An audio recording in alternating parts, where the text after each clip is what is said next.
Unacademy. Let's crack it. नमस्कार, जय हिंद। आप सभी का स्वागत है।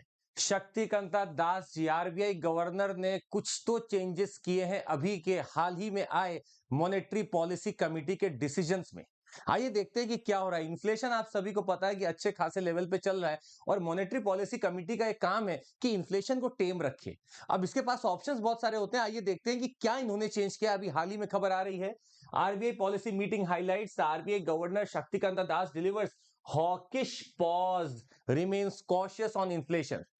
हॉकिश पॉज का मतलब क्लियर है कि पॉज लिया है, मतलब रेपो रेट को चेंज नहीं किया होगा, पर हॉकिश है। इनको पता है कि इन्फ्लेशन बढ़ रहा है तो हमें कंट्रोल करने के लिए कुछ तो स्टेप लेने हैं। आइए देखते हैं इन्होंने किया क्या है। पहली चीज आपको बता दें जो चेंजेस हुए हैं या नहीं हुए हैं। Repo rate unchanged at 6.5%, standing deposit facility SDF rate remains at 6.2%, marginal standing facility rate and bank rate maintained at 6.75% और सीआरआर भी आपका 4.5% से मेंटेन्ड है। अच्छा, नीचे कमेंट करके बताइएगा कि सीआरआर और एसएलआर में क्या फर्क होता है। नीचे आप कमेंट करके बताइएगा, आप इकोनॉमी के विज्ञाता हैं, नीचे जरा कमेंट करके बताइएगा कि सीआरआर और एसएलआर में क्या फर्क होता है। खैर, ये सारी चीजें अनचेंज दिख रही हैं यहां पे, तो इन्फ्लेशन को टेम कैसे किया जाए, ये सब मॉनेटरी पॉलिसी के दायित्व में है कि कैसे उसको टेम करना है। कुछ तो बदल रहे होंगे। बदला ये गया है, एक लिक्विडिटी मेजर लिया गया है। Now all scheduled banks they are to maintain an incremental cash reserve ratio, that is ICRR, of 10% of the increase in their net demand and time liabilities between May 19, 2023 and July 28, 2023। तो एक temporary major लिया गया है। लगभग जो उनका net demand और time liabilities है उसका 10% तक उनको अब सीआरआर के फॉर्म में, या ऐसे कहा जाए आईसीआरआर के फॉर्म में, इंक्रीमेंटल कैश रिजर्व रेशियो के फॉर्म में रखना होगा। वो क्या अवधि है, मई 19, 2023 टू जुलाई 28, 2023 के बीच का जो अमाउंट है net demand and time liabilities जो है उसके बीच का, उसका 10% आपको सीआरआर के रूप में रखना है। तो स्वाभाविक सी बात है कि आपने लिक्विडिटी सोख लिया, क्रंच खींच लिया। अब 10% incremental CRR temporary will drain out ₹1 trillion. Now some people are saying that ये 1 ट्रिलियन रुपीस तक ड्रेन कर सकता है। कहां से? बैंकिंग सिस्टम से। मतलब अब ये पैसा बैंक को अपने पास रखना होगा, किसी को देना नहीं होगा। मतलब पूरे इकोनॉमी से इस पैसा को वापस से बैंक के पास खींच लिया जाएगा, ये वहीं पड़ा रहेगा, बाहर यूज नहीं होगा। जैसे कि बैंक के पास अगर आप जितना कैश रखें और वो पैसा अगर बाहर नहीं जाए तो आपका बहुत ज्यादा लिक्विडिटी नहीं बनती। अगर लिक्विडिटी नहीं बनेगी तो इन्फ्लेशन को टेम करने के कुछ तो चांसेस दिखते हैं। हालांकि ये शॉर्ट टर्म मेजर है जो कि शायद कुछ दिनों के लिए लिया गया है। इसके तुरंत बाद आप कुछ एक इफेक्ट दिखने वाला है। इफेक्ट क्या होगा? देखिए, जैसे ही बैंक को पता चला कि उसके लिक्विडिटी के ऊपर कंट्रोल किया जा रहा है, अब उसको ज्यादा प्रोविजन बचा के रखने, कैश रिजर्व रेशियो बढ़ गया उसका, हालांकि टेम्पररी टाइम के लिए। अब वो क्या करेगी? सीधे, अब चूंकि उसका बिजनेस कैसे होता था, वो इन्हीं पैसा को देके क्रेडिट कमाती थी, पैसा कमाती थी। अब ये पैसा अगर नहीं दे पाएगी तो बेचारे जो कंज्यूमर हैं, जो कस्टमर हैं, जो अभी तक लोन लिए हुए हैं, उनको बोलेगी कि मैं आपका अब इतना परसेंटेज लोन बढ़ा देती हूं।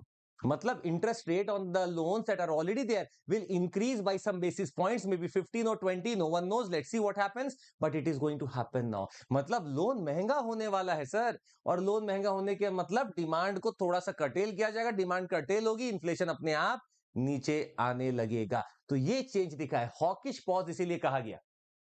खैर, आपको थोड़ा और बता दें, इन्होंने मॉनेटरी पॉलिसी कमेटी ने कुछ प्रोजेक्शन भी किए कि जीडीपी कैसा ग्रोथ रखेगी।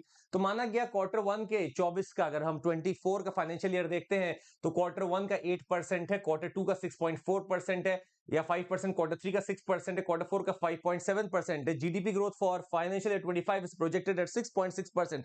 तो ठीक ठाक नंबर से ग्रो हम कर रहे हैं। बाकी जहां दुनिया में रिसेशन आ रखा है, यूएस 1-2% से ग्रो कर रहा है, यूरोप 1-2% से ग्रो कर रहा है, हमारा 5-6% होना बहुत बड़ी बात है हमारे लिए। आपको यह भी बता दें कि इन्फ्लेशन फोरकास्ट भी दिया है, सीपीआई, जो कि इन्फ्लेशन के मानकों को देखने के लिए यूज करते हैं। इसका अगर आप देखिए फाइनेंशियल 24 रेस टू 5.4%, मतलब इन्फ्लेशन बढ़ता हुआ दिख रहा है। आप देखेंगे रेस, सब कुछ रेस किया गया, 6.2% तक कर दिया गया, कहीं जगह आपको 5.4% तक है। तो this is what is happening. Our inflation is a reality that is existing today. Now, the reasons for inflation could be myriad. It could be international also, it could be domestic also. Domestic जो चीजें दिख रही हैं, कहीं ना कहीं agricultural fuel prices में बहुत ज्यादा बढ़ोतरी हुई जिसकी वजह से इन्फ्लेशन पे बहुत प्रेशर बना है और वो भी बढ़ता हुआ जा रहा है। खैर इतना ही नहीं, इस एमपीसी ने कुछ और भी चीजें करता है या करती है, आइए देखते हैं। अभी आपके पीटी से डायरेक्टली रिलेटेड है। मॉनेटरी पॉलिसी मतलब आप उस बैंक की उस पॉलिसी को देखना चाहते हैं जो कि शायद बैंक के रेगुलेशन, लिक्विडिटी के फ्लो, हो सकता है कुछ मॉरल सुएशन, हो सकता है कितना पैसा रखना है कितना देना है, ये सब मॉनेटरी पॉलिसी के एम्बिट में आता है और इसका पूरा का पूरा पावर आरबीआई के पास है।